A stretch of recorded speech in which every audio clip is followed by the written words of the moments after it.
Hey guys, for today's video I have a little piece of Tom Ford's holiday collection. I have the quad in First Frost, and I also picked up the Balm Frost. We're going to swatch them, we're going to test them out, we're going to try them out. We're going to see what they're all about. And yes, I do have last year's Soleil D'Hiver, the one that a lot of you are saying this is comparable to. So we'll do quick little comparisons as well. Let's go ahead and get started.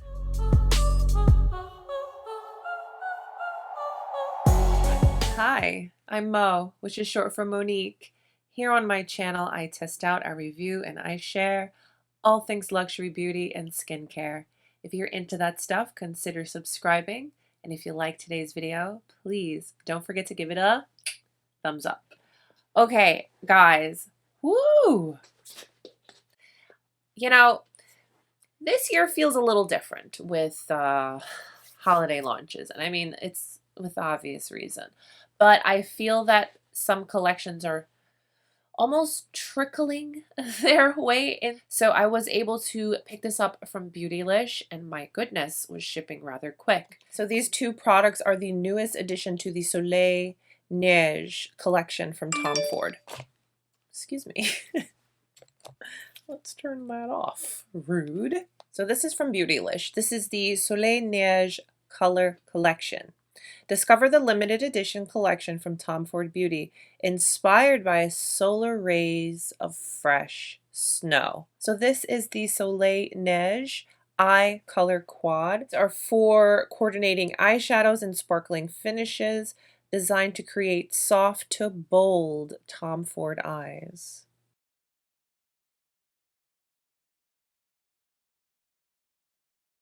So this comes in the Tom Ford's Gold Soleil packaging, and you have your ingredients and such on the back. And this is made in Italy. It does come in the pouch. I usually hold on to the pouch for travel or just to clean off your product because they do get little fingerprints and such, and if you like to keep your things clean and pristine, these are very handy for that. But the white reality is it's going to get dirty, but at least you have it. Okay, so this is what the quad looks like. It's that beautiful white packaging, the gold at the bottom, little packaging is our standard Tom Ford. She opens all the way. Now this is fully controllable. So if you want to put it down on your vanity, you can, and adjust the mirror accordingly. And the quality of the mirror is pretty nice. Let me show you. And everyone's favorite little brushes. But guys, don't ever throw these away because I can't tell you how many times, you know what I'm going to say. If you're in a pinch, these will do the trick, you know? So don't be too proud to have these in your collection. So beautiful. Oh, yes. And this is the wet dry formula, a personal favorite.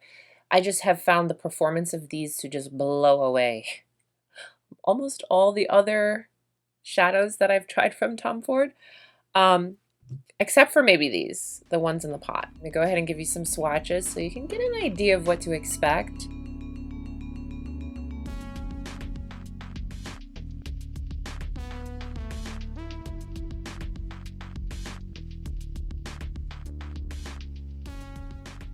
So let's check out the Balm Frost, and it is the same packaging, the gold, with ingredients and such. And this one comes in the gold packaging. You guys, I wasn't ready for this beauty. Cue the super close-up now. The nourishment of a lip balm meets a shimmering iridescent lip topper. I mean, obviously you can use it all alone, but it is a lip topper. Absolutely beautiful. It's almost too beautiful to use. Stop doing this to me, Tom Ford.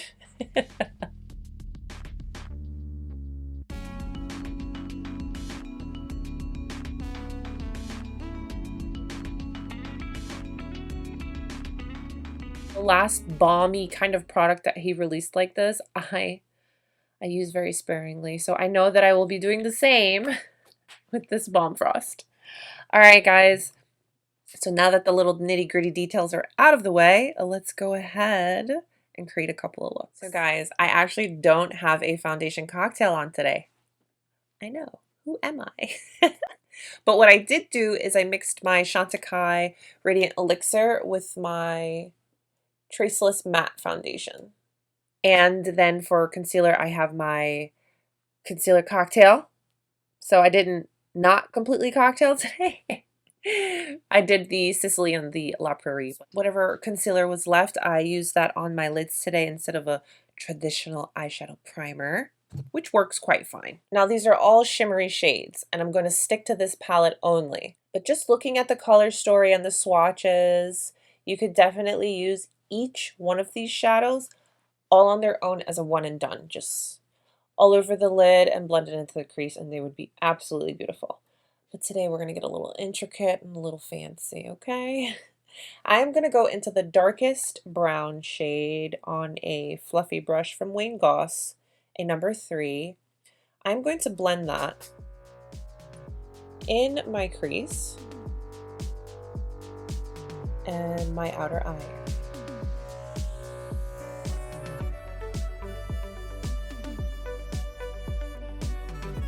Just going to slowly build that up. I have a feeling that we'll be doing one dramatic eye and one soft eye, per usual. Now this shadow does have shimmer in it, so you are going to see little bits of shimmer, but it does blend so nicely. I'm now going to take this pinky shade and I'm going to take that right on the lid. Just going to apply that all over the lid. We're going to first try it dry. And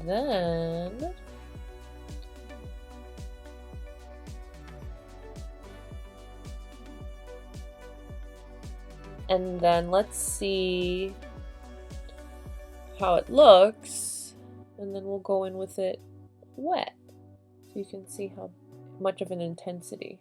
Now, although that shade is quite pink, on me it's definitely not giving too much of a pink.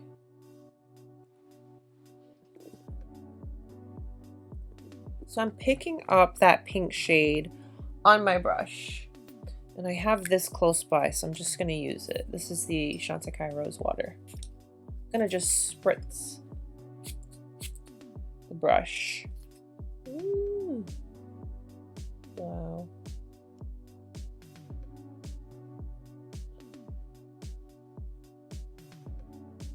That is so pretty. Oh my gosh.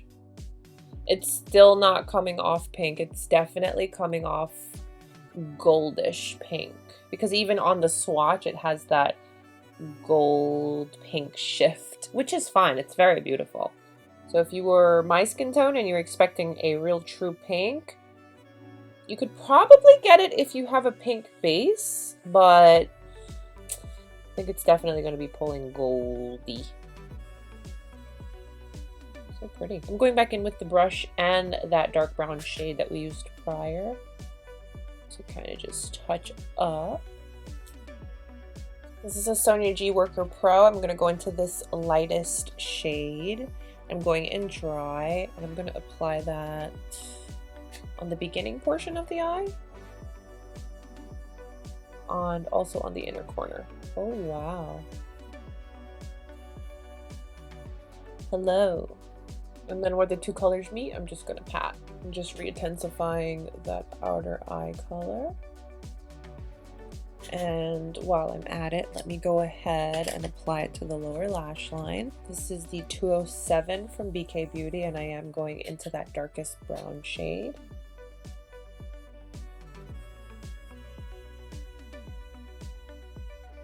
So here are 3 of the 4 shades. It's very pretty. Do I want a liner? I think I do. I do. I'm just going to do a quick little wing liner. Keyword, I'm going to try to do a little. Let's see. I'm going to go ahead and apply mascara and lashes. I'm using the Chandelier lashes in the style Lumiere, and I'll be right back and we'll do another look. Here we are. My lashes have been applied. Kind of just pulls the full glamorous side of this look together. Now for the other eye, I definitely want to do something a little more toned down, something that I would do if I was reaching for this palette on just like a quick everyday kind of day, you know? I'm going to go in with the other brown shade that we didn't use. It's a little bit lighter than the darkest. So I'm going to go in with my Sonia G Builder Pro. And we're going to start by applying that all over the lid.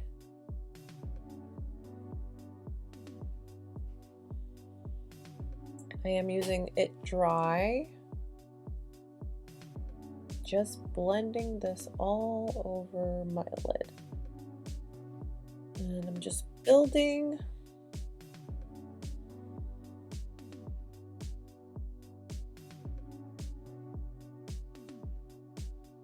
Yeah, I'm going to take my finger into that shade.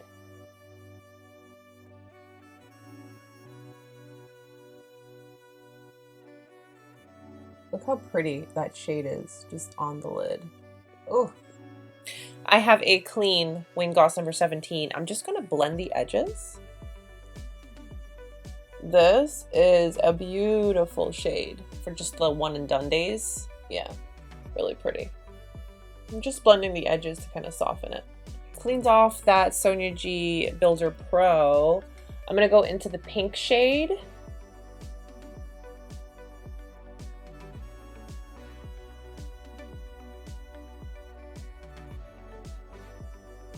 Oh yeah.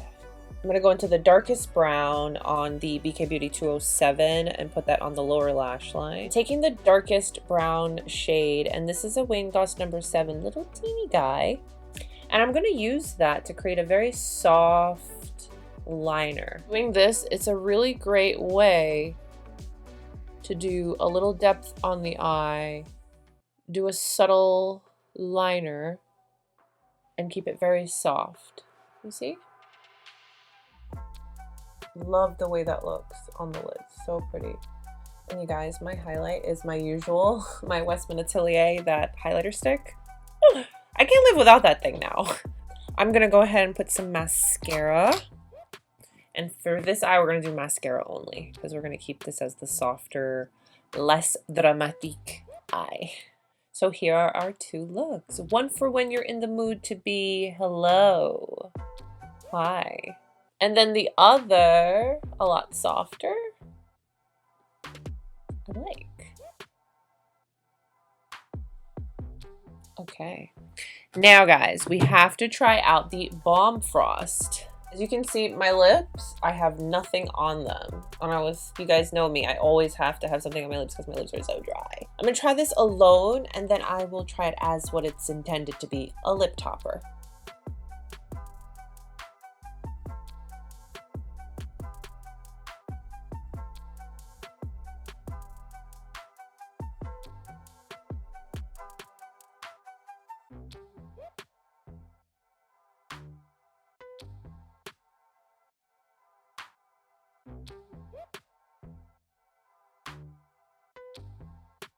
Definitely nourishing and hydrating, but we need to use her as she's intended, as a lip topper. So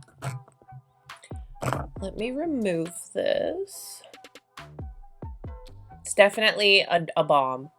My lips still feel nicely nourished and hydrated. So what I'm gonna do is I'm taking this other balm, this one. I have used this thing so sparingly, but this actually gives a little tint to the lips. So as you warm it up on your lips, you'll see it starts to have a little bit of color. You see? And it's such a pretty color too. So there we go. We have a little color on the lips. I'm going to go in with the Balm Frost. This I can get into. This is such a pretty combo. Ooh. This is nice. The shadows performed as I have become accustomed to with Tom Ford. I am a big fan of the wet dry formula and they did not disappoint. I think the looks that you will be able to create with this palette are going to be beautiful. And it's actually a lot more wearable than I thought. I thought it was going to be a little too frosty, especially on my skin tone. That was a concern of mine because I do have last year's and it is a light frosty kind of palette. But even so, it is really beautiful and I'm happy with it. Now I do want to let you guys know I currently have a unofficial Tom Ford Tuesday here on my channel and these are definitely going to be making an appearance very soon. So if you're interested in more of an in-depth side-by-side and also comparison to others in my collection, make sure you're subscribed and stay tuned. When I first heard and saw this palette, immediately I was a little annoyed because I felt it wasn't different enough to the one that they released prior year, the Soleil D'Hiver. Here is Soleil D'Hiver, and then here is First Frost.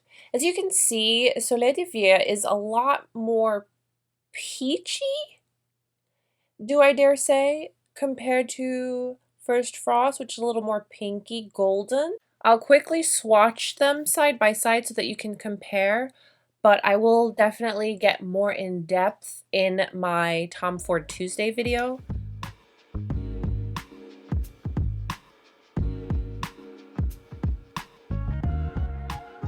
I will tell you this, Soleil D'Hiver, the one that everyone is saying is similar, that is number 3.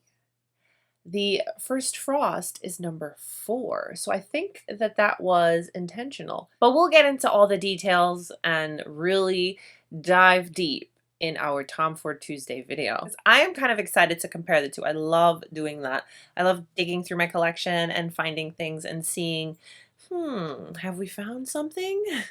Now, the Balm Frost, I was pleasantly surprised by this. I feel like the glitters are just enough, whereas it still looks very sophisticated and not, you know, some of these frosty lipsticks are not appealing in my opinion. This, I have to say, it definitely allows the lips to look very shiny and hydrated. I really like it. And I think it really paired well with the very soft pink tint from the Balm. Let me know what you're thinking. Are you picking anything up from this little collection from Tom Ford? The quad, the Balm, both? Comment down below. Thank you for letting me share it with you. Stay beautiful, guys. I'll see you soon. Bye.